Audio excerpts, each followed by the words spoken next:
Hello and welcome to the candidate forum for McFarland Village Board. My name is Kathy Johnson and I will be your moderator for today. I'm a member of the League of Women Voters of Dane County, and on behalf of the League, we are happy to help to be a part of McFarland's forum again this year. The candidates running for the 3 vacant seats on Village Board are Alyssa Charlesworth, Carolyn Clow, Michael Flaherty, and Justin Rupert. This forum provides an opportunity for candidates to further their campaign, answer audience questions, as well as help citizens make their choices for the spring election. The election this year will be Tuesday, April 7th. Polls will open from 7 a.m. to 8 p.m. here at the McFarland Municipal Center. Though due to the outbreak of coronavirus, we are encouraging citizens to vote absentee, preferably by mail, which is easy. If you would like to vote absentee, you have the option to do so until Friday, April 3rd. More information on how one may vote absentee can be found on myvote.wi.gov, or one may call the McFarland Administrative Offices. Additionally, I would like to mention a special thanks to the McFarland Communication and Technology Department for hosting this event. Today's forum will consist of 2-minute opening statement from each candidate, 8 questions followed by a 3-minute closing statement from each candidate. Each candidate will be allowed 2 minutes to answer each question. We will rotate who answers each question first, as well as change directions so candidates do not answer questions after the same person each time. Additionally, before wrapping up with the closing statements, we will allow audience members to submit written questions. The Communication and Technology Department has provided note cards and pencils for you to utilize. The questions you submit should be issue-based and will be reviewed before asking the candidates. They will not accept questions that may be targeted toward one candidate, are partisan, vulgar, inappropriate, and so on. Please bring your written questions to the moderator's table for submittal. To be respectful of everyone's time, we will cap this forum at a maximum of 2 hours if needed. I will ask that you please hold applause until we have finished this forum. We will now begin with opening statements in order of how candidates are listed on the ballot. So Alyssa, you begin. Thank you. So my name is Alyssa Charlesworth. I am a mother in the area, and I am currently going to school for business management and human resources, and I just would like to be a part of the community and help in any way that I can, and so I feel like this is a great way for me to branch out and make connections and help and be a representation for the working younger, like my children are younger, so like the working younger class of in our town. So. Okay, Carolyn? Hi, my name is Carolyn Clow. I'd like to thank the Communications and Technology Department and the Village. I know this is kind of difficult to set up, especially making decisions with the coronavirus outbreak, and also our moderator from the League of Women Voters. I was on the Village Board from 2017 to 2019, served on the Public Safety and Public Safety Committee, the Ad Hoc Facilities Development Committee, which worked on the Community Center, and the Public Works Committee and the Finance Committee. I'm interested in running again for Village Board because I think I have a lot to contribute to the village. We are really at a precipice. It's time to make some changes and to figure out where this village is going to go in the future. And my leadership will be able to help with that. I'm currently a purchasing agent with Dane County. I've been working in local government there for almost 20 years now. I'm also on the Citizen Advisory Committee of the Metropolitan Transportation Planning Board here in Dane County, the chaplain of the McFarland Auxiliary Post 534.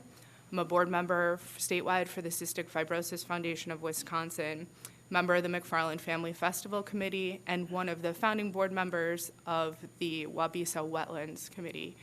And it's really time to move the village forward and to go in some different directions. And I look forward to having the opportunity to bring more voices from the village into the conversation and to facilitating more people to participate. Thank you. Okay, Mike? Hi, my name is Mike Flaherty. I, too, was on the board back in 2010, 2012. It was sort of the teeth of the recession. It was a very difficult time to try to do anything because there was no new revenue. We were really conscious of trying to keep tax rates absolutely flat because nobody was getting raises themselves. I, too, would like to thank the League for doing this. It's a great organization, and you do a great service to our democracy. Thank you, Communications Department. Stephanie, this is not easy to put together. And we have 5 people in the audience, which is fantastic, 5 brave souls, so thank you for being here, and thanks to the folks who are watching. Again, my name is Mike Flaherty. I have a small business, a public policy, public relations company, and I teach science journalism at the University, at UW-Madison. It's an exciting time for McFarland. As I said, we didn't have much growth for a long time, and when you don't have growth, you don't have revenue increases, so you can't really expand or do more without new revenue. With new revenue, you don't have to raise property taxes because you have a bigger tax base. This is an exciting time because, as Carolyn said, suddenly McFarland's really growing. We're now bigger than Monona, and we have a chance now. What we decide now is going to affect the community for the next 20 or 30 years. So we have to think big and we have to think long term. And there's a lot going on. There's a lot of plans in the works, and I'm just excited to be part of it. So I thank you all again for allowing us to be here. Good luck to the other candidates. They're great people, and we'll see how this goes. And Justin? I am Justin Rupert. I'm 35. I've lived in McFarland for about 5 years now. I'm married. I have a daughter. I attended MATC, where I served a 5-year apprenticeship course in sheet metal industry. I'm a member of the Local 18 Sheet Metal Workers. I currently run work for Harker Heating and Air here in Madison. I'm really just running because there's not a lot of the younger families don't like to get involved with a lot of stuff that's going on in the village itself. I find myself just looking at a lot of opportunity that is available. As they've both said, we're growing and growing, and stuff can be done, I think, and I just like to help out with that. So that's all I have to say. Okay, we're going to start with the questions now. What are the most important challenges facing our community, and how do you propose to address them? And we'll start with Carolyn. Thank you. The most important challenge, single most important challenge I think facing our community right now is that we will need to do some building in the community, in the village of municipal actual infrastructure. We need to make some really good decisions about how we do that. We've talked about a community center for a long time. I sat on the ad hoc facilities planning committee talking about the community center for over a year with fellow trustee Sean O'Hearn and a number of members of the community. We looked at how to do that, what types of services to have there, and really kind of came to a standstill because we realized that there were some constraints in this building that would mean that we needed to do some other building, which will mean a public safety building in a different location for police, fire, EMS, and our courts.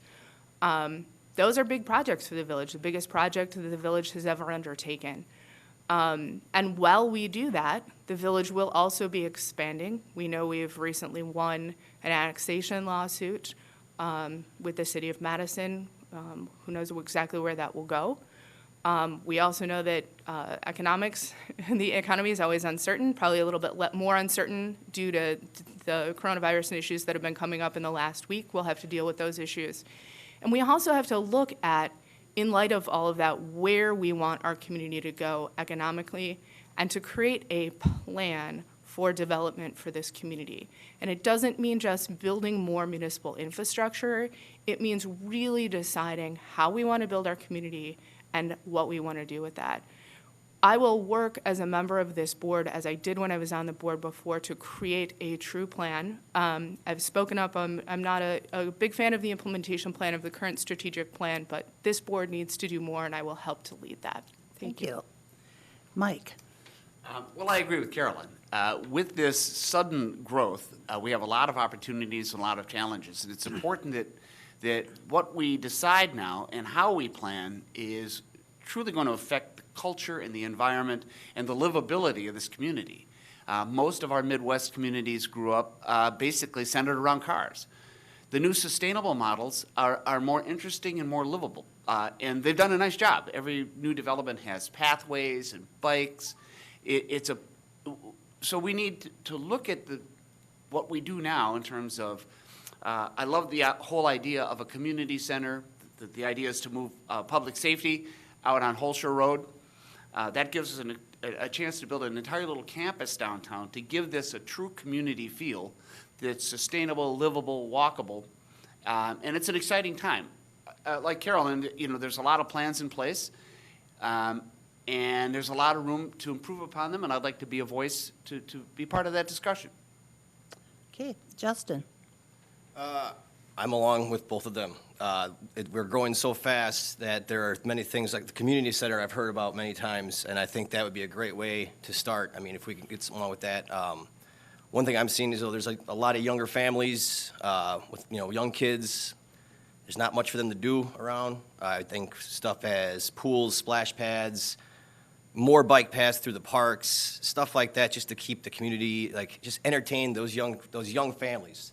There's not enough out there, I believe. I also think that there's, I like to see more business opportunities, small business brought to the community. I mean, what is out there that really draws people to come to McFarland? We don't have something that stands out that says, hey, I got to go there for this. I think if we could do something with the downtown section, improve it in any way possible, just to kind of, what's drawing you down there right now? I don't see it. So I would like to voice what I can and help the board decide on certain things in that aspect, so.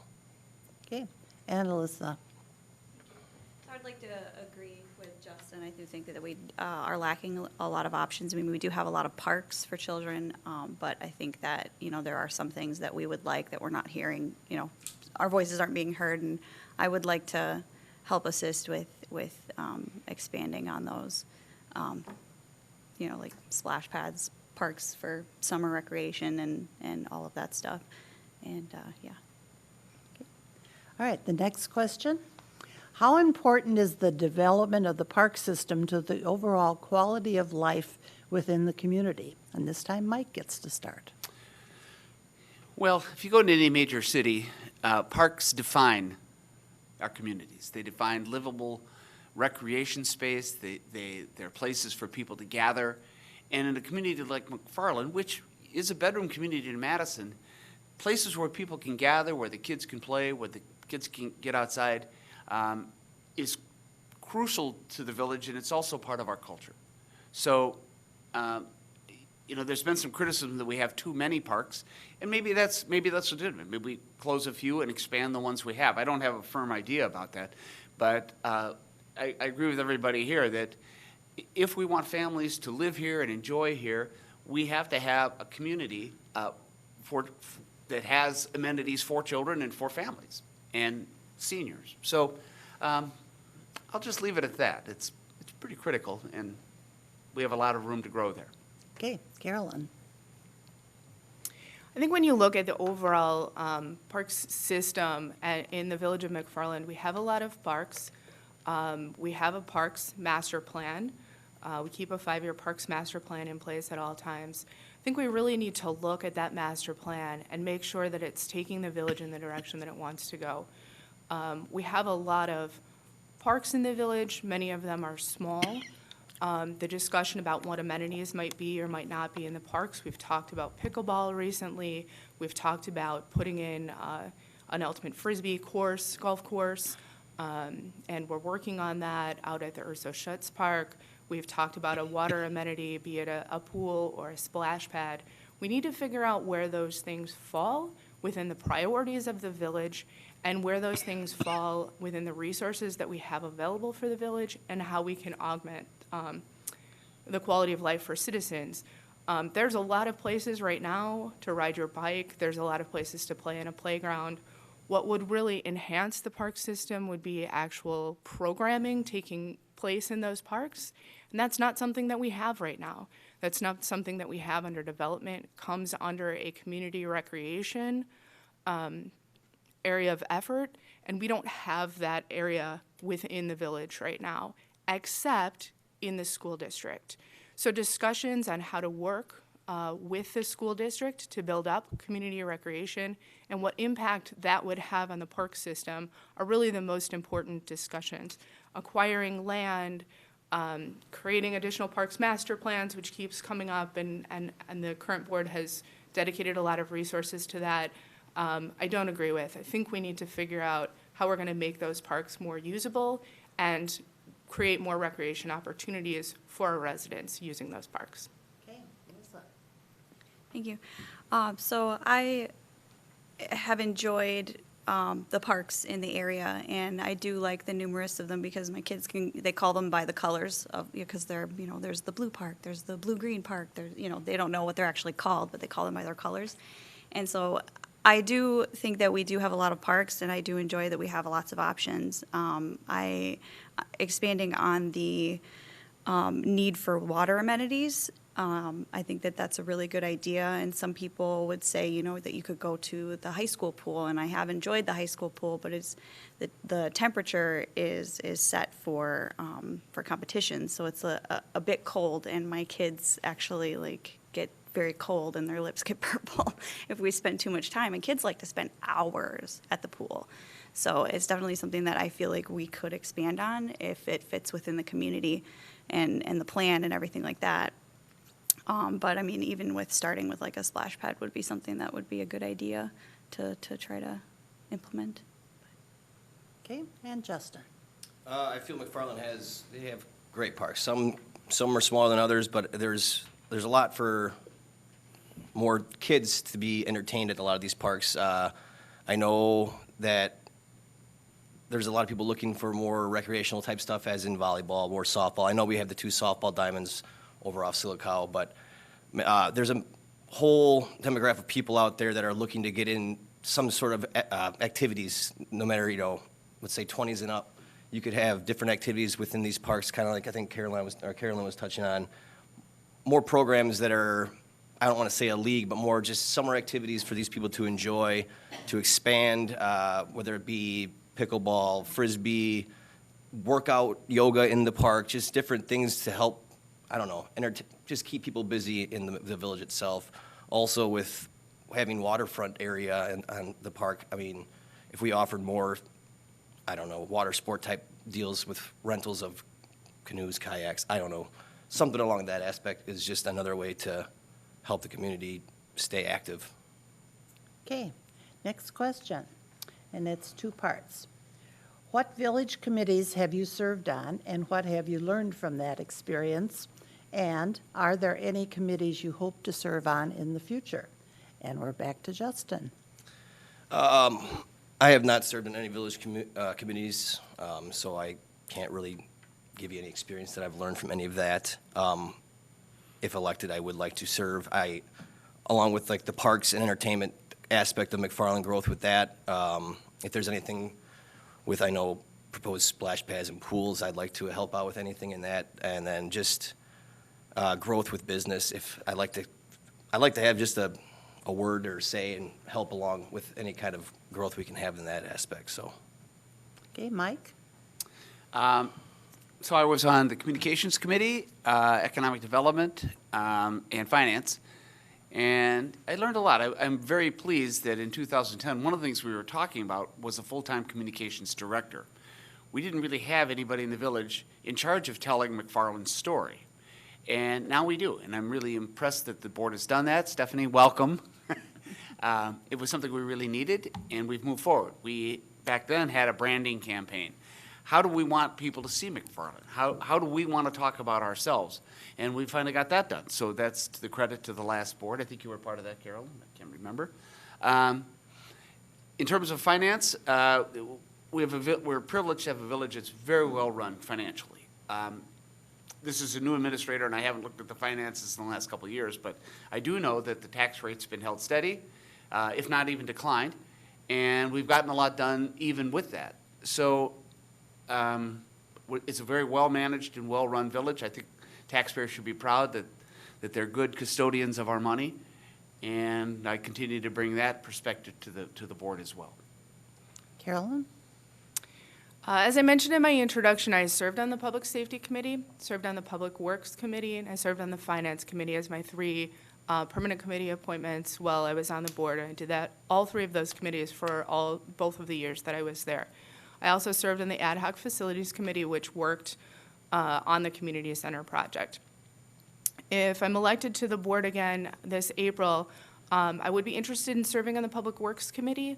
That committee really will be overseeing any of the building construction projects that are happening in the village, and I think those are some of the very most important projects that are going to be happening in the village. I'm also interested in serving in the Community Development Authority. That committee has authority over different projects that could bring some new and different things to the village. That's really where we start to work on some of the issues of economic development. The village doesn't have a specific economic development committee right now. It's done out of the Community Development Authority. The Plan Commission also is another committee that I would be interested in serving on. That committee has responsibility over deciding what different building projects are happening in what areas, how the zoning works for those, what the rules are. That really determines and shapes what our community looks like. And so those would be the 3 primary areas that I'm interested in serving. As I said before, I think that the shape of the community and economic development in this community and the shape of what these building projects look like going forward are the very most important things that the village has going. Thank you. Okay, and Alyssa? I did sit on the McFarland Family Festival Committee for a short period of time, and then the things that I learned from that meeting was that there are a lot of gears that go into making decisions, and that it's not just like black and white, here's what we can do, here's what we can't do. There's just a lot of things that come into play. And as far as are there any committees that I hope to serve in the future? I don't know what the committees are. I should research them. But I mean, I'm sure that there's quite a few that I could sit on depending on time. Okay. Next question. Do you support the idea of having a community center for McFarland? Why or why not? And we'll start with Carolyn. I do support the idea of having community center for McFarland. I had the good fortune of being in Monona's Community Center a couple weeks ago and just looking at all of the different types of programming that they're offering and having the opportunity to have a space for people to come together really makes a difference in building a community and bringing a community together. That being said, we have a lot of work to do to figure out what a community center will look like in our community. The Ad Hoc Facilities Committee that we had in late 2017 and 2018 did work. We brought together people from the community. We talked to them, major stakeholders, folks in senior services, folks at the youth center, business leaders in our community, and we talked about what would be needed for a community center. That work has largely gone unnoticed, except the idea of moving forward a new public safety building, getting out of that building. We will need to find a way to take community engagement that we ask for, the time and effort of community members, and to really build that into a new community center with a vision that works for the people of McFarland. That means including a lot of different voices and finding a way that the government of this village is committing to listening to the voices of those people, looking at what other communities are doing. We do not need to build a community center from scratch. Most of the communities, the larger communities in Dane County, have a community center. We can look to best practices that other community centers have used, but we need to hear the voices of the people of our community, and we need to use that input to build and program and staff the best community center that we possibly can. Thank you. Alyssa? I do support the idea of having a community center. Just I mean, I feel like we have one here, and we just need to utilize it a little bit better. I mean, depending on what the idea is for the one that they're going to be putting out on Holshire Road, I mean, it just really depends on a lot of factors. I mean, I don't really have much to say on that, I'm sorry. Okay, Justin. Yeah, I support the idea fully for having a community center. Just having something like that, I've seen it in other cities. You can definitely have more programs to engage many age varieties of the community itself. But I know it does come down to like budgets and stuff for funding, for finding the way to do something like that. With the new building on Holshire, can you just adopt the old for this? Really engage the community and see what they feel about, get ideas just to kind of see what can be done. But I do think that McFarland could benefit big time from having a community center. And Mike. Yeah, so when we moved here, my family and I, it was probably almost 30 years ago, there was no library. And there was no community center. McFarland really truly was a bedroom community for Madison. I was on one of the initial planning committees and fundraising committees and organizing the referendum for the first library, and with the idea that was a community. We needed a place where people could come and gather, and a library is more than just a place to read. It's a place to gather. It's economic development. People come here because we have this great library. I not only support the community center, I support the whole idea of a community center campus. So where the library and current Village Hall is, if we close that street between them and make that a campus, that's a beautiful community gathering space that will serve our community. And as Carolyn mentioned, Monona's a great example. They've got a pool, they've got their Village Hall, they've got a park right there. So it's an entire center that we can learn from. We're now bigger than Monona, and I think we can learn a lot from the communities around us. So that's why this is an exciting time. So I definitely support the center. We don't exactly know what that's going to look like yet. We don't, and whether even the campus is feasible, but there's a lot in the works right now it's going to be fun to be part of. Okay, the next question.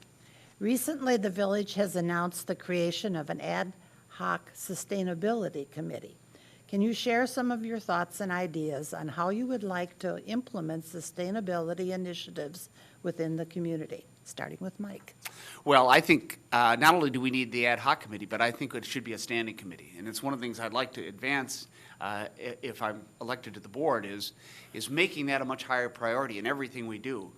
Monona, Sun Prairie, these communities, when they build with sustainability in mind. When they expand a park, when they do healthy living things, it's all the idea of leading and showing citizens what's possible and being partners with citizens. The world's changing, and we have to be part of it, and we can either lead or be the victim of it. So I would like to propose a sustainability standing committee in which we have members, trustees that actually serve on it, and make it a much higher priority. And I'm not saying that that the current board has ignored it, because they haven't. But there's more we can do, and I think we should make it a high priority. Okay, Justin. I kind of agree with everything Mike said. I think that we could do more with the ad hoc. I'm not fully informed with everything that goes on with that, so I don't want to delve too much into it, but I agree with Mike. That's all I got to say. Okay, Alyssa? I think that we do have a lot of opportunities to expand on our sustainability, and especially with if we decide to go forward with the building on Holshire Road, I think that's a great option. And then, I mean, I'm not that informed on it, but. Okay, and Carolyn. Sure. I proposed a sustainability committee to the village board in December of 2018. The village board at that time considered a sustainability committee. This current ad hoc sustainability committee is actually looking at whether or not we should join the DNR's free Green Tier Legacy Communities program.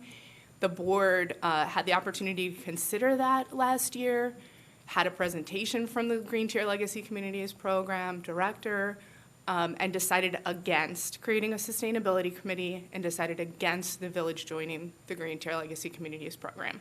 I was incredibly disappointed. I think that shows an enormous lack of leadership. The village is probably 10 years behind in not having a sustainability committee. The fact that an ad hoc sustainability committee was created on which no village trustees will serve is absolutely crazy. The fact that the mission of that committee and one of their charges is to evaluate whether or not the village joins the free Green Tier Legacy Communities program is also absurd. The village must take leadership on this. Climate change is real, science is real, and we've taken no leadership. We are not advancing any sustainability initiatives in the village.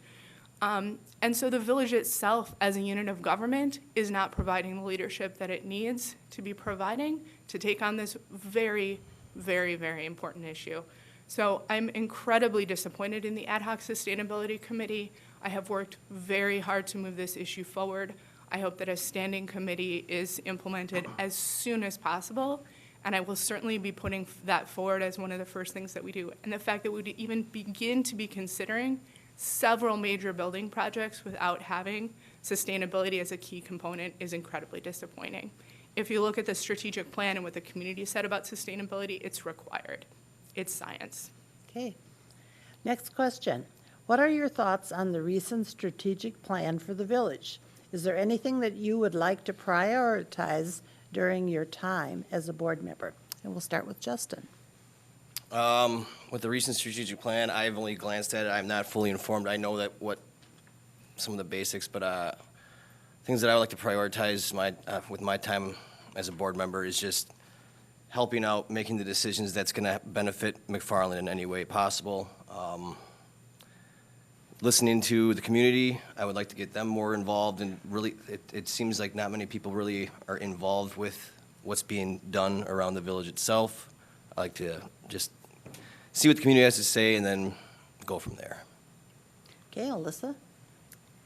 I did go to the meeting for when they passed the strategic plan, and I think it's rather interesting that they decided to push all that stuff forward while we're working on an election and all that stuff. But moving it would, it would seem that it would be a good idea, just because it's a little, like getting emergency services out from here is just a little difficult, I think. But I think the things to prioritize is definitely just making sure that we are putting the money where it should go and be utilized properly, like not just accepting a plan and then just pushing it aside and being like, okay, well, this is what it is. We just should allocate appropriately. And then obviously sustainability is a really good idea. Yeah, that's all I have. Carolyn? I'm disappointed in the recent strategic plan, and I've been fairly outspoken about that. The goals, the 6 goals that are in this strategic plan, align well with the goals of what we've seen coming out of this community. They're the things that the community has been asking for: transportation, public amenities, economic development, a community center, public safety building, looking at the facilities projects. The problem with this plan, as I see it, is that it's not completely developed. When we issued the RFP to hire a consultant to do the work that was done that led to this plan, what we had originally issued that RFP for, and I was on the board at the time we did that, was to help us look across our existing plans and to make priorities among those plans. We as a board were having difficulty doing that and having difficulty understanding the financial implications and how they all worked together so that we could reach the goals that we have. The strategic plan, and I have it here before me, is all the things that we want to do. And all of those things cannot get done with the resources that we have, the tax resources and the staff resources that we have. When I'm elected to the board, what I will be pushing for is creating an implementation plan that is realistic. I believe the implementation plan, and I know from my time on the board that the implementation plan that was adopted with the strategic plan is not realistic, that it truly spells out the steps that need to be done. So in the continuity from one board to the next board, and as Alyssa mentioned rightly, 3 members of our board who adopted this plan will not be sitting there to make any of these decisions. The purpose of having this type of a plan was to be able to have continuity among boards. In 10 years, when this plan is over, there likely won't be anyone sitting at the table that was there when the plan came into fruition. So I will push for developing a much more comprehensive and realistic implementation plan so we know where we're going and can get there. Okay, and Mike. Yeah, I'd like to repeat what Carolyn was saying, and I think one of the issues we've had in past board decisions, and I don't want to criticize, because these volunteers put in tens of thousands of hours over the years, but we tend to make short-term decisions. So we'll build something, and then, gosh, 5 years later, we have to build a new one. And so, along with what Carolyn said, is we have to think long-term. The problem the strategic plan faces is there's a lot we still don't know. It depends on what we annex to the east. We're growing to the east. It depends on annexing a lot of parcels of land, and I think that will happen. But this is, we could be twice the size we are now. We could be 14,000, 15,000 people in 10 years if at current rates of growth. And that's a whole different ballgame than the population we've currently projected the growth for. So then what do we have for resources? How do we plan long-term for an infrastructure that meets something of that size? So we have to have a realistic plan, but we also have to have a plan that we're thinking big about and long-term, so that we don't have to keep revisiting them. And these investments they pay off forever. Nobody in New York resents having Central Park. And so I'll just leave it at that. Okay. So- Next question. What will you do to help improve citizen engagement with local government? And Alyssa, you get to start. I think that we're underutilizing social media. I think it would be a good idea for everyone in the board to get involved with social media and talking to their friends and you know, pushing people to come, not pushing, but you know what I mean, like come to these events and be a part, be a voice, because if you don't voice your opinion and you're just, you know, on social media just talking about it, I mean, it's not getting anything done besides coming in and asking the questions and being involved. And I think a lot of the, you know, people my age, they look at social media and they don't see a lot of, hey, this is when this is when this is, are you coming? Here's the invite, you know. Making an event on there would also help push people this way. Okay, Justin. I completely agree with Alyssa. I think social media is not being utilized enough. There is a whole, like I keep saying, there's a lot of more younger families that keep moving here, and it keeps growing, and the way to reach them is through social media, whether it be Facebook, Twitter, Instagram, I mean, Snapchat, for crying out loud. There's so many different ways that we could reach out to these younger people. Also just engaging with the community in general, getting out there and talking and letting them know the issues that are going on, what decisions need to be made, and just really trying to get them involved with what's going on in their community and like trying to encourage them to show. And I really do think social media can be utilized in a much bigger way. So, Okay, Mike. Well, I can't possibly disagree with that. The problem is that social media can inform people and can engage them, but it doesn't necessarily bring them in to help make decisions. And that's a perennial problem with government. It's got like getting young people to vote. If we could only get young people to vote, the world would look different. Well, they never really do, and we've tried millions of things. So I'm open to anything that helps get people more engaged, more diversity. I don't have any magic bullets right now. I wish I did. But it's still an admirable goal. Social media certainly be part of it.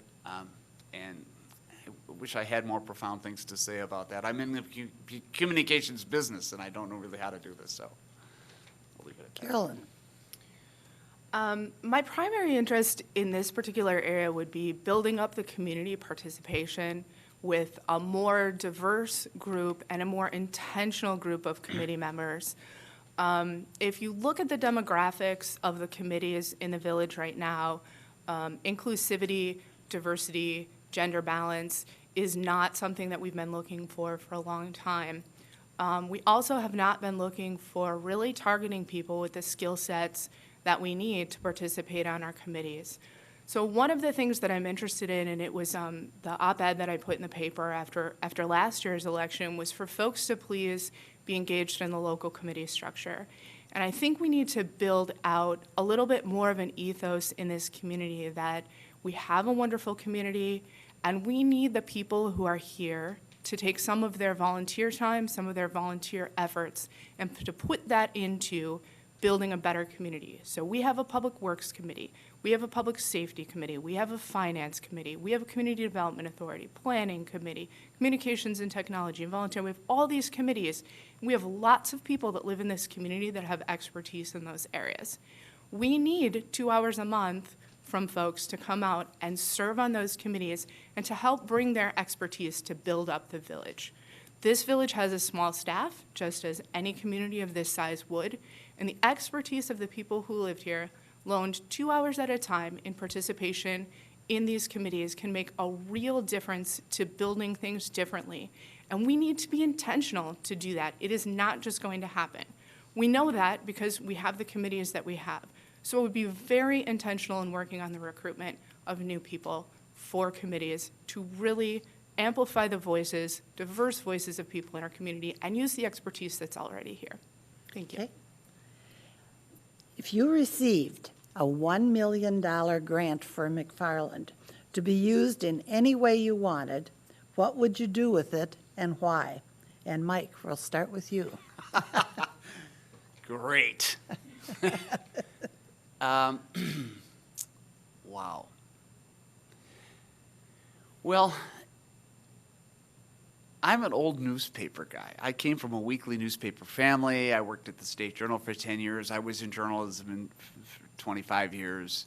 I'd love to have a community newspaper again. We have the Herald, but it's shared by 3 communities, and so we don't really have a collective forum. On top of social media, the newspaper was a way to collectively discuss and cover controversies. Social media and newsletters, they're informative, but they're not always really a forum for people to weigh in. Now, social media is, but it tends to be kind of silos of conversation. But that's just wishful thinking, and it's not something the village probably ought to do with its $1 million. I'd probably put it into the library or into some amenities, ways to enhance a new community center or this new campus. That's where the money would most logically be most useful. Okay, Carolyn. If we had a $1 million grant, I would use it for community and economic development. And the reason that I would do that, rather than putting that into any amenities for the village, would be because in the areas of community and economic development, there's a multiplier effect for that money. So McFarland needs an economic development plan. So I would suggest that we would start first by working with the university. There's an incredible extension arm of the university that works on community economic development. I would suggest that we create a plan for economic development and then figure out how those funds can be used in the areas of community and economic development as a multiplier to bring businesses to the community, to perhaps create the incubator that we've been talking about if that's feasible for the village. Grants, small grants for things to do. The village at this time doesn't give any grants for any kinds of projects. I would want to see that money, special money, not money that we could levy tax dollars for, not money that we could get in a different way, be used to really build something that was worth more than $1 million. That would be what we would owe to this community. Thank you. Alyssa? Thank you. She made lots of great points. Sorry. Receiving a $1 million grant for McFarland would be amazing, and I think to make sure that it helps stimulate our economy would be wonderful by helping expand businesses and the services that we have. And I had a bunch of other things that I was thinking of, and I forgot it, so I apologize, but I'm just going to thank you. Okay. And Justin? I mean, $1 million, it seems like a lot, but it's really, when it comes to business aspects and putting that towards projects for a community, $1 million only gets you so far. But I think using that money towards local business or, as Mike was saying, the library, community center, I would use the money towards something like that, just to help out with that aspect. So that's all I got. Okay. We go now to questions from the audience and online. So if you have questions in the audience, I hope you're bringing them up here. First question, what do you consider is the role of municipal government? And we'll start with Justin. The role of municipal government. Well, the role is to make the decisions. For trust board, we're there to help assist and make the decisions that need to be done with the government. We would not be part of the actual village staff and government that is currently in place. They are paid and competent and all that. We are there just to assist them. So for that, I just help make the decisions and lead the village in the way that it should be led, so. Okay, Mike. Well, I mean, it's the very nature of the question of what is the purpose of government. And we have this wonderful capitalist private sector system that's really good at pricing, allocation, supply. They're fantastic. But they're not very good at long-term planning. So government provides services, amenities, planning, thinking about the future, building community in ways the private sector simply can't and shouldn't. So that's the role of village government. How do we build a community for our families and children that everybody can enjoy, that has, it's livable, breathable, and bringing us all together to make these investments and provide these services for everyone. Okay, Carolyn.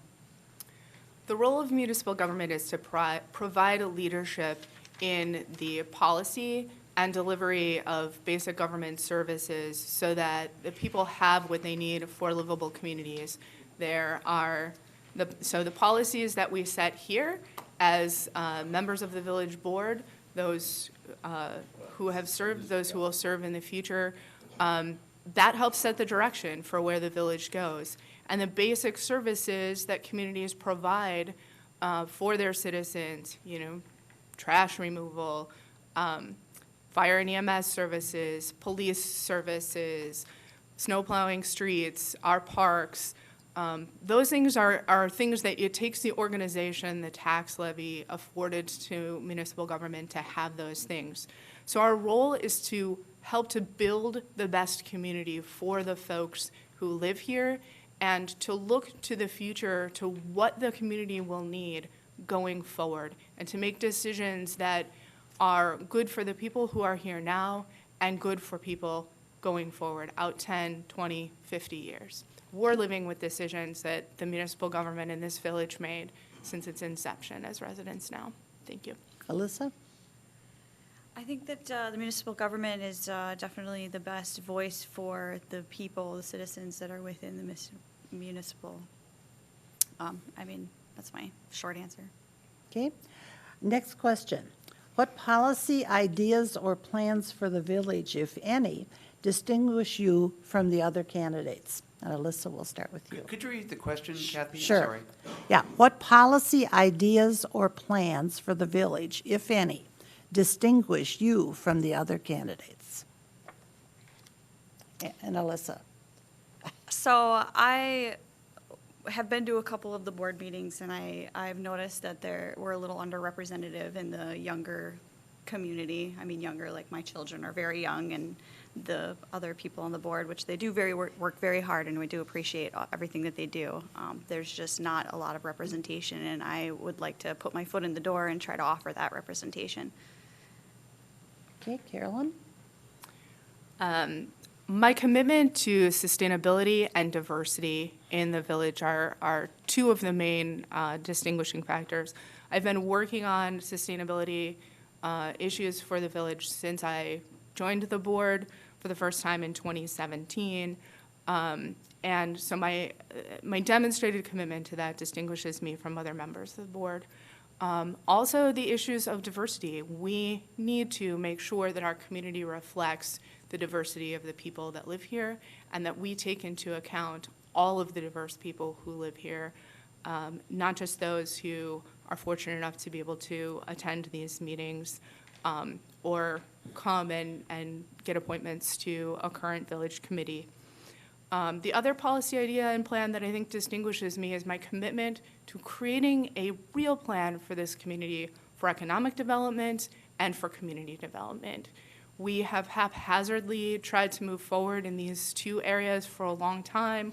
We talk about, oh, we'd like to bring more business to McFarland, we'd like to build more business in McFarland, and those things are not changing. If we do not have concerted plans of how we are going to take steps over time to work in those two areas, we will continue to have more of the same. So I believe the commitment to sustainability, commitment to diversity, and commitment to real planning so that we can make real progress in the areas of community development and economic development really distinguish me. Thank you. Okay, Mike? Well, I'd be honored to serve with any of you guys. And if I don't win, I'd be honored to be represented by you. So, but I could talk about a couple of priorities. I belong to just joined the United Church of Christ, because they're really getting serious about sustainability. They've created an eco-justice committee as a moral calling.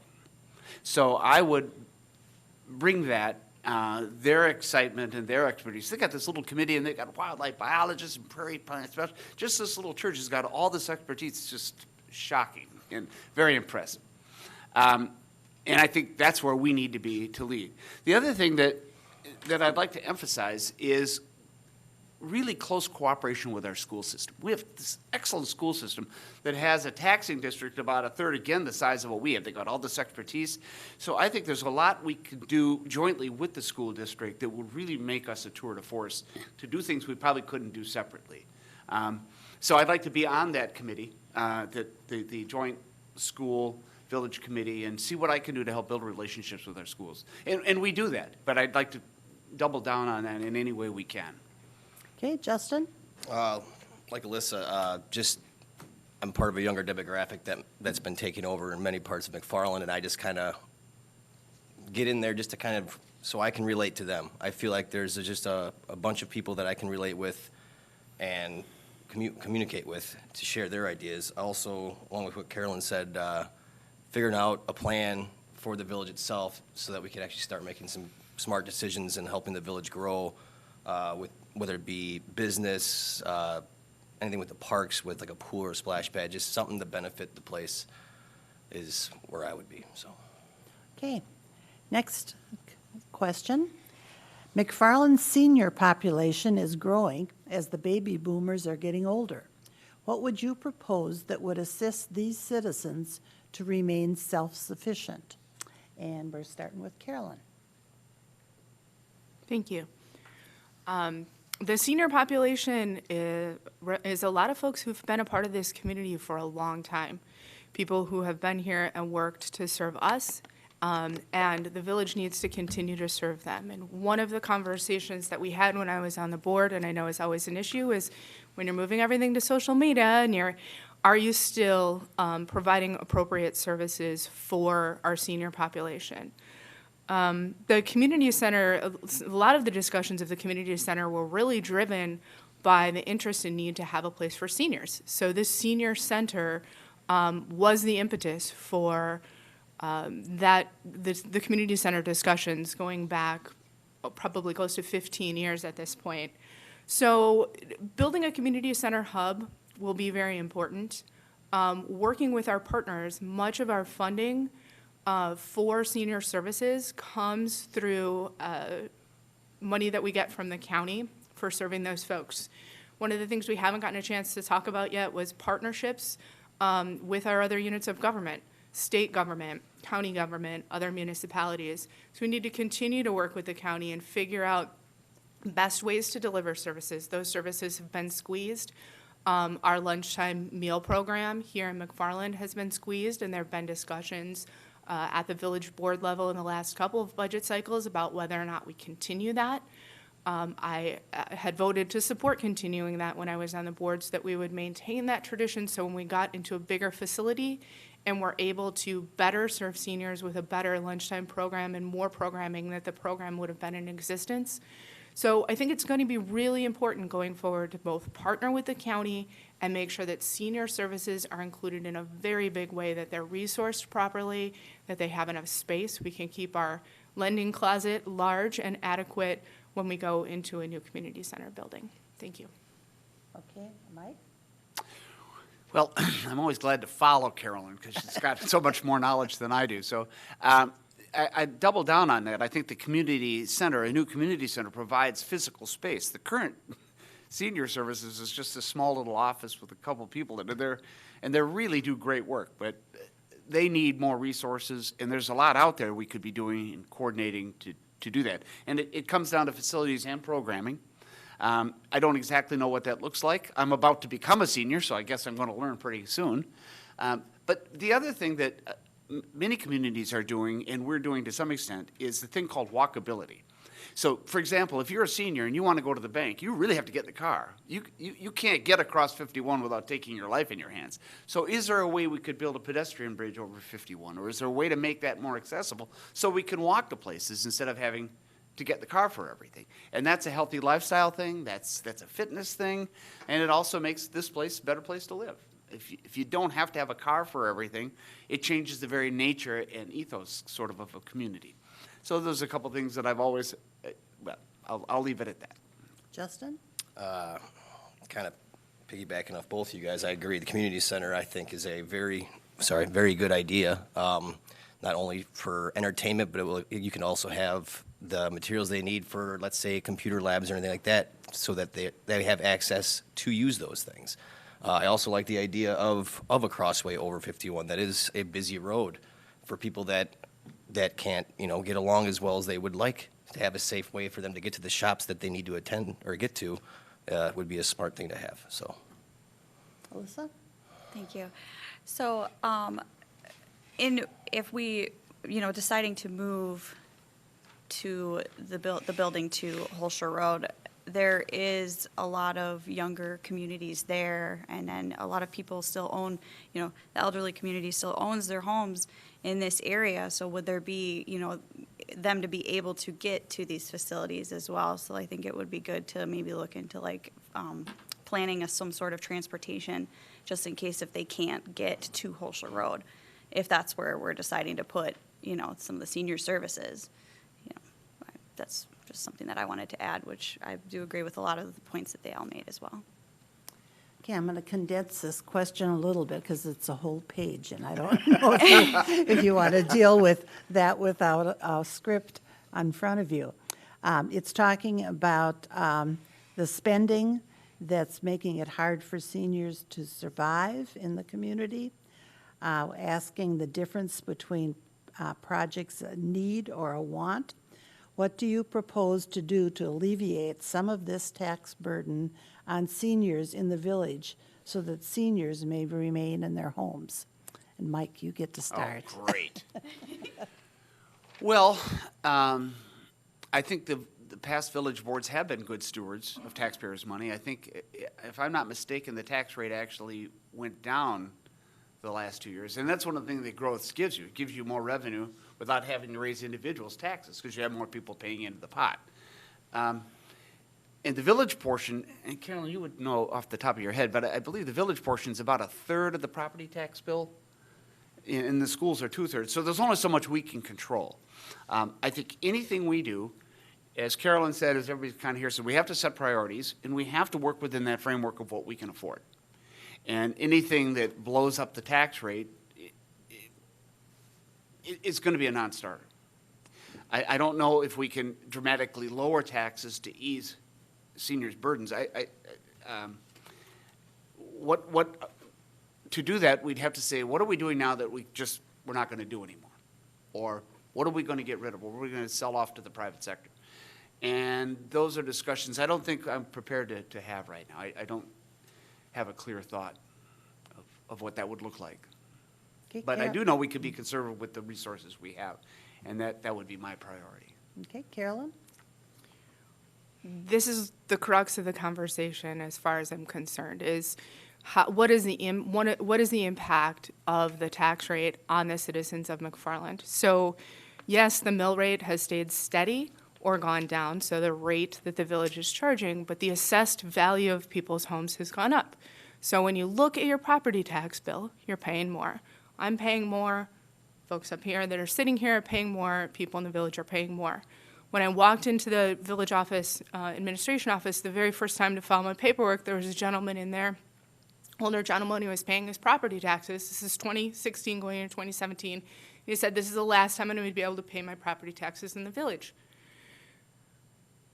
Big sigh, right? It's a big problem. No one wants someone to lose their home for that. These are some big structural issues, right? We fund our school district, we fund our municipal government on property taxes. That's how we pay for these to a large extent. The reason that they're funded in that way comes from legislation that's been passed on the state level. So probably the biggest change in any one of our property tax bills that we could have is if the state were meeting its 2/3 commitment to funding education. The amount of tax levy that the school district would have would go down. So these problems are bigger than us, and the solutions are difficult, because the solutions that we can put in place, as Mike was saying, was to not build, to not expand, to not change, or to be very careful about making sure that we only are doing that within the limit of the growth that we have. But you're still going to see increases on your property tax bill because the assessed rate of your property will go up. So I think we need to be very careful about that. I think we also need to look at bringing affordable housing to our community so that there are other options of places for people to live. Okay, Alyssa. I think that it's good to be mindful when making all of these decisions when you're on the board of, how this will affect the property taxes and if it'll make it go up and all that stuff. And I know sometimes it can be unavoidable, but I think that there's ways that we could make decisions that would be more efficient with the money versus, expanding. I don't know all the moving gears, and I would like to get a little bit more involved with that. But yeah, I think that being more efficient with the money might be a good option to always keep in mind. And Justin. I agree. Really kind of to prioritize where the money's going, where it's being spent, the needs and wants of projects, what really needs to happen. I mean, you really got to start weighing the options. I like Carolyn's idea also of bringing more affordable living spaces to the village. That would really, people love their homes and all that, but I mean, when it comes to push comes to shove, if you need to find more affordable living, I don't think McFarland offers enough of that at this moment in time. So I think more of that would help out. Okay, next question kind of dovetails on that. As a member of the board, how would you envision helping the community navigate supporting our at-risk members of the community during the COVID-19 emergency, especially those in assisted living? Assisted living. Can you just repeat it one more time? Sorry, I'm trying Sure. to take it all in. As a member of the board, how would you envision helping the community navigate supporting our at-risk members of the community during the COVID-19 emergency, especially those in assisted living? Yes, so it's like just how I would help them out, or how I would How would you propose helping. envision them? Yeah. Man, that's tough. With this, I mean, this is something that none of us have really been through. As a board, we would all have to come to a decision on what we could do to offer and provide service for those that can't take care of themselves, to find ways we can get them the help to them instead of having them come somewhere, take the help to them, to give them the service they need. God, that's tough. That's a tough question. Glad you got it. No, crap, right, man? I'm just going to leave it at that right now. That was, wow. Mike? Well, I think the village is doing what it can. I mean, there's just a few people here. Stephanie sent out a note saying, please try to do this online or through YouTube. And this is a problem way beyond what village governments can do. And I'll just leave it at that. We have a great EMS team, so they'll be there for people who need transport, hospital, but they're doing what they can, and I'll just leave it at that. Carolyn?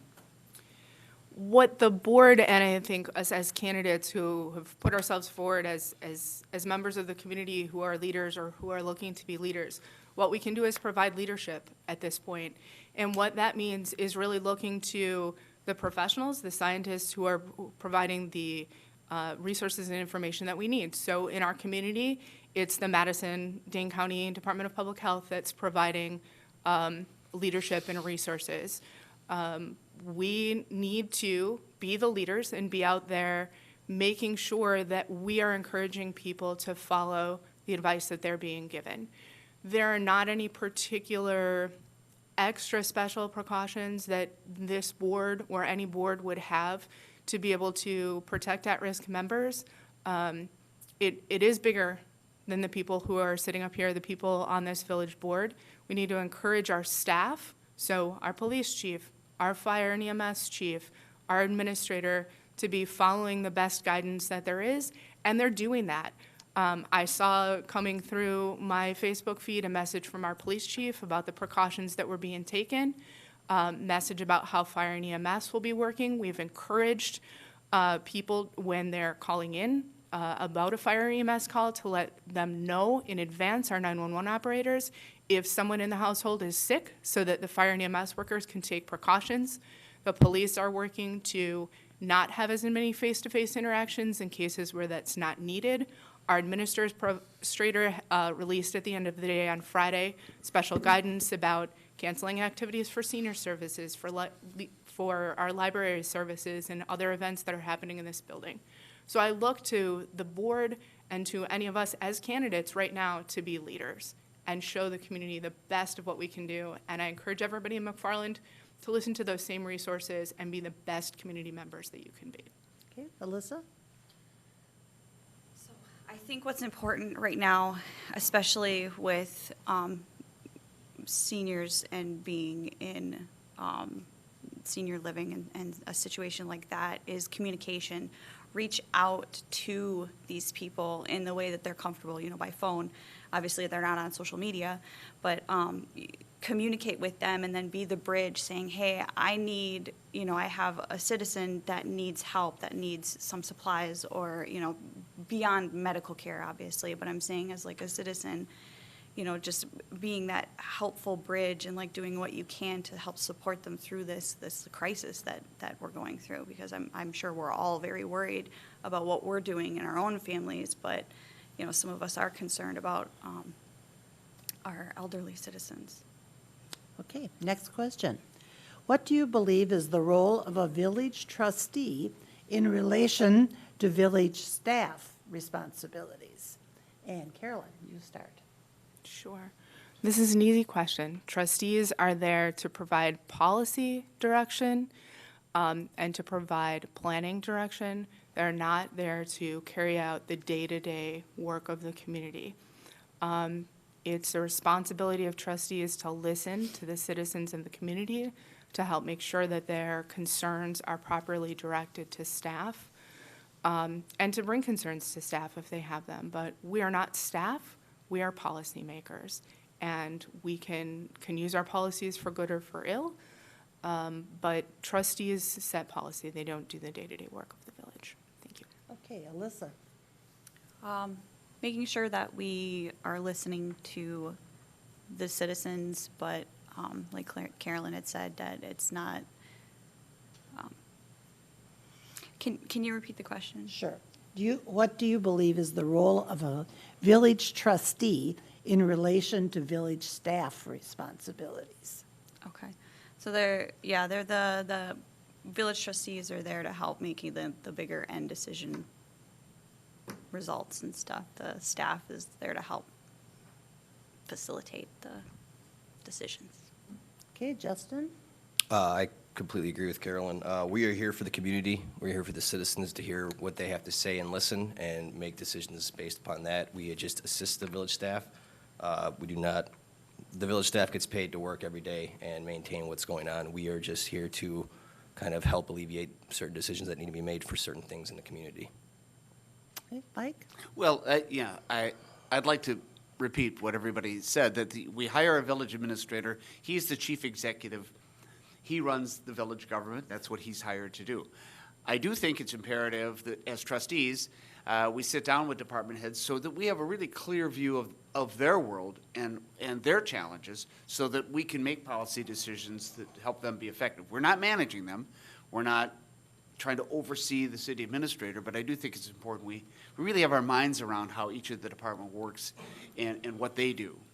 And it's been helpful to me the last time I was on the board, and I'll try to do more of that if I'm elected. Okay. What is the purpose of the Ad Hoc Sustainability Committee? Does it consider environmental impact and conservation? And Mike, you get to start. Well, I'll emphasize what Carolyn said earlier. I mean, an ad hoc committee is essentially just an advisory committee to the village without any teeth, without any trustee membership. So we've been talking about this for quite a while, and I wasn't part of the discussion, so I don't want to second guess, but it's sort of a half measure in getting where we need to be. We really need to make some serious decisions about sustainability if we're going to be leaders or we're going to be the victims of change as the world's changing around us. So there's a lot we can do. There's some really good people on the committee so far. I don't know what the agenda actually is. It seems to me that they're going to be advising the village to do what's already been on the table. And so we'll see how that gets received. I do know, based on the conversation here with 3 new members, whoever they are, we're all pretty committed to this idea. So that'll be an exciting change, I think. Justin? I stated before that I'm not always well informed with the old ad hoc, but with sustainability in McFarland, we do have to make some big decisions on the path that we decide to take with what needs to be done and what services need to be attended to. Like I said, I'm not well informed, so I'm not going to say too much more than that. Alyssa? Yeah, I don't know much about the ad hoc committee, so I can't really comment on that. Okay, Carolyn?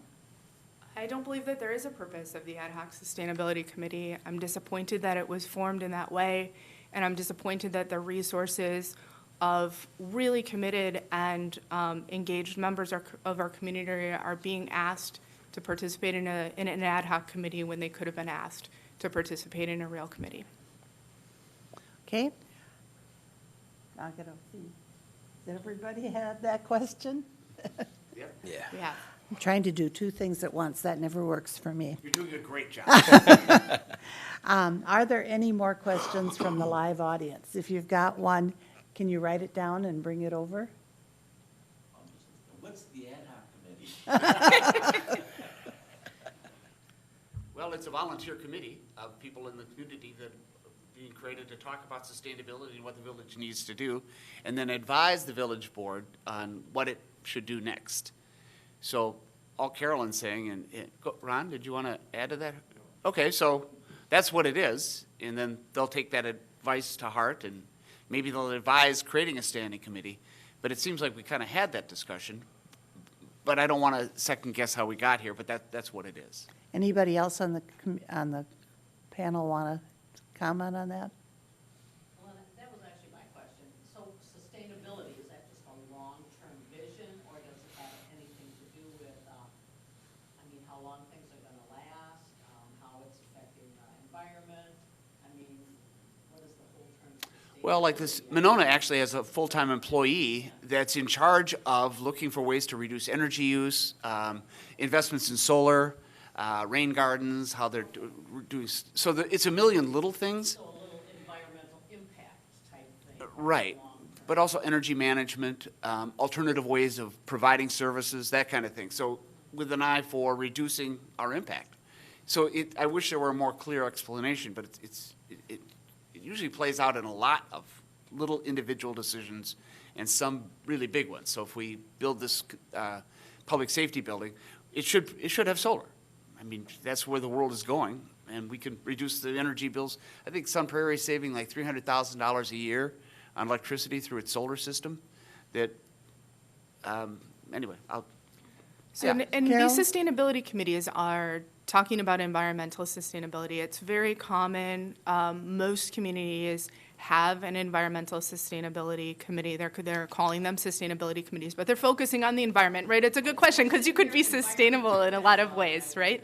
right. So focusing on sustainability, and it is common to have staff who are working on sustainability, and that's, what vehicles are you buying, what types of fuels do they use, what types of lighting are you putting into place, lots and lots of decisions that villagers make. For example, joining the Green Tier Legacy Communities program also allows businesses in our community different access to different programs that the state has for environmental sustainability. So there are things that units of government can do to provide access for their businesses and for their residents. Alyssa or Justin, anything you want to add? I think going along with sustainability would be also in line with helping with the efficiency, of how we're, it would start helping, So like if we have sustainable things, then we wouldn't be spending more money because it's less sustainable. And that would assist with those budgets. Only thing I liked was just energy savings as I know about Sun Right. Parade, there's a lot of ways that money can be saved in the energy field, so that's all I got. Okay. One. I was hoping you could clarify something for me. A few years ago, I was on the Plan Commission, and we paid for and had developed a mandated comprehensive plan for the village 10 years out. And then I hear a couple years later, we now have a strategic plan that we hired and paid for. So I'm a little confused about all these plans and, why we pay for all of them, and what if you could clarify that? Yeah, Uh, Kathy, do you need yeah. to repeat that for the microphone for the Well, audience? yes, or- if I can Do you want pull Ron it to come together. over? Well, Um, however you want to do it. Sure. Why don't you do it in the mic?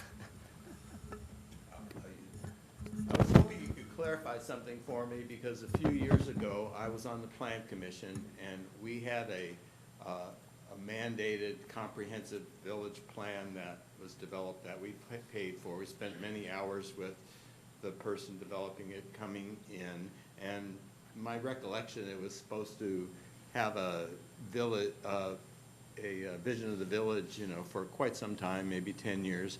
And then a couple years later, I hear we now are hiring people to help us develop a strategic plan. And I was a little confused in my naivety, because I thought that's what we just did. So I wonder if you could clarify, like, what's going on with all that? Okay, Justin, we're going to let you start. Don't know. Yeah, I get these tough ones to start off with, man. I'm gonna be honest, I don't have a lot of info personally on that, so I'm sorry, I can't answer your question, sir. Okay, Mike? Well, I'd like to defer to Carolyn, because she has the most recent experience with the plans. You have to have plans, and you update them every 5 to 10 years based on new realities. And our demographics have really changed. The world has really changed since the Great Recession. So it does make sense to upgrade these plans, but I can't speak to specifically where everything is, and I think Carolyn can. Go ahead, Ron. Karen? Just I'm not. to clarify, the time gap between these two plans was not 5 years. Okay, well, I didn't know when you were on the Plan Commission before. Okay, Carolyn? Thank you for bringing up absolutely the issue that we have to address in this village. We adopted the comprehensive plan in the summer of 2017. We adopted a facilities master plan in the summer of 2017. We've done a community center plan. We've done a parks improvement plan. And now we have a plan with an implementation plan that was just passed by this board. That's the village's strategic plan. When I was on the board, we adopted a TIF plan of how we were going to allocate our TIF funds. We were asked to vote more times than I can count to waive our plan. We have no plan. We have all these plans and we have no plan.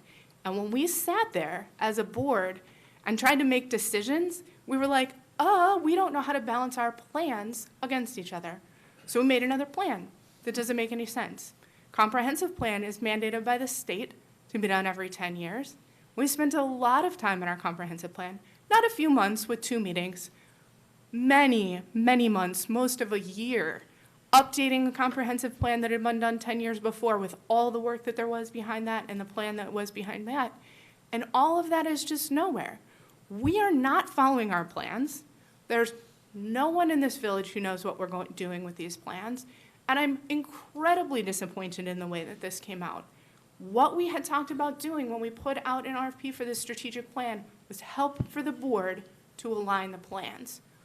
All the community meetings, all this new plan, all this new stuff was not what we had originally talked about. And now we basically have a strategic plan, which is our quasi or de facto comprehensive plan, question mark, I don't know, not in the state process. We're going the wrong way with these plans. We have to get aligned. And it is making it so this village cannot do anything, this village government cannot do anything, and the things that we do are haphazard, unorganized, and expensive. Okay, Alyssa? I think everything that had to be said has been said, and I have no further comment. But you will have a further comment because we're going to closing comments. Thank you for all your responses. We now wrap up the forum by allowing each candidate to end with a closing statement. You will have 3 minutes. Like the opening statement, will go in order of ballot placement. So Alyssa, you are first. Thank you, everyone who attended. This has been, this is a lot. I mean, I went to a couple of the other board meetings, and there is not a lot of people coming to these meetings, and so we really appreciate that people are attending. As far as closing statement, I'm really out of my element here. I don't really know exactly what to do, so I appreciate that everybody came, and I appreciate your support, and I hope that everything that has to happen happens for all of you, and you're all happy. Okay, Carolyn? I thank the people who are here, but I more thank the people who are not here today. I appreciate the fact that there are so many people in the village. I hope you're watching us live on YouTube and on our cable channel, and that you will watch this later. It is the right thing for there not to be very many people here, so thank you. Thank you for taking the time to listen to this presentation and to care about our village, to care about the candidates who are elected, to care about the future of our village. That is what it will take for us to move this village forward. As I said in the beginning, my name is Carolyn Clow. I've been on the board before.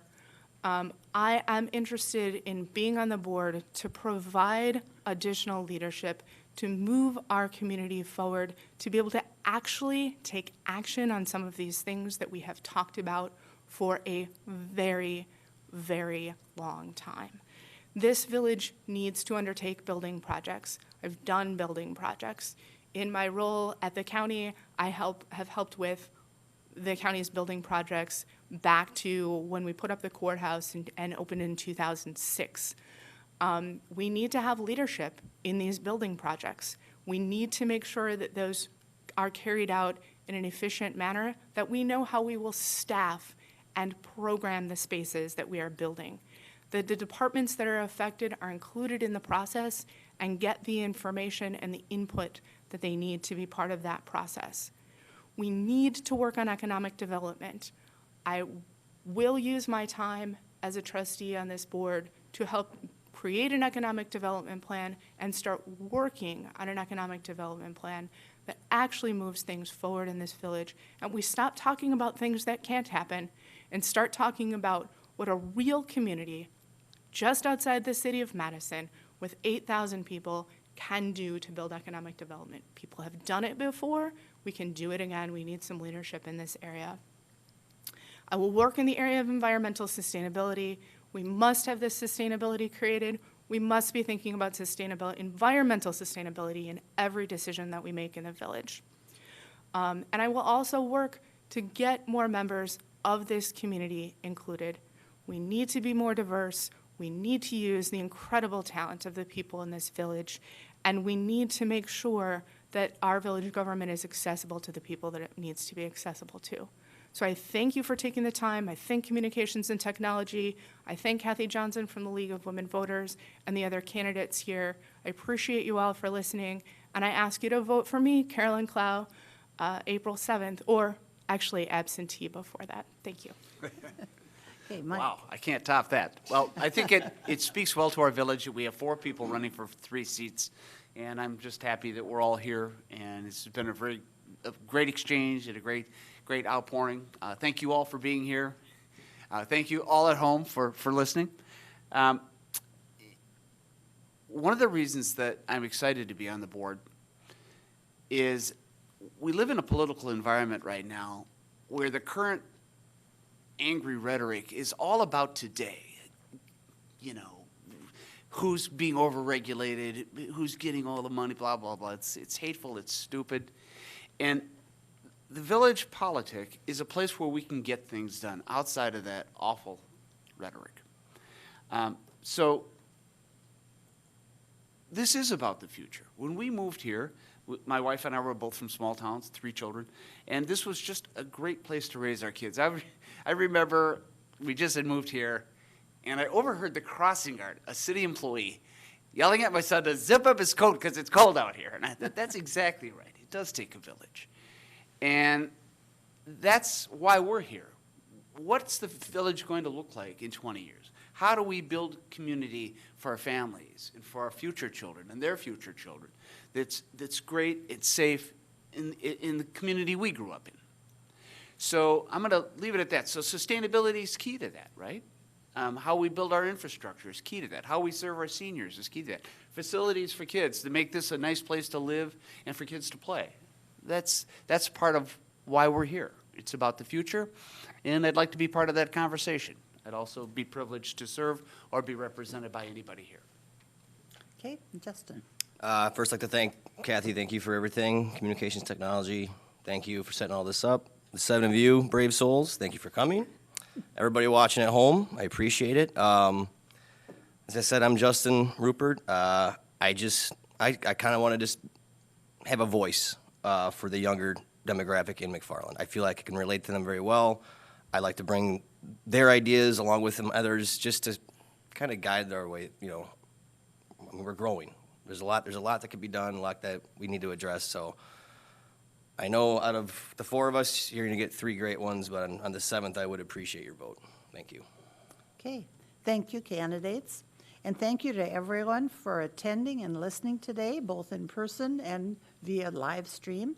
Please remember, the spring election is April 7th, 7 a.m. to 8 p.m., but you may begin to vote absentee starting Monday, March 16th. The village is strongly recommending and encouraging voters to exercise their right to receive an absentee ballot by mail.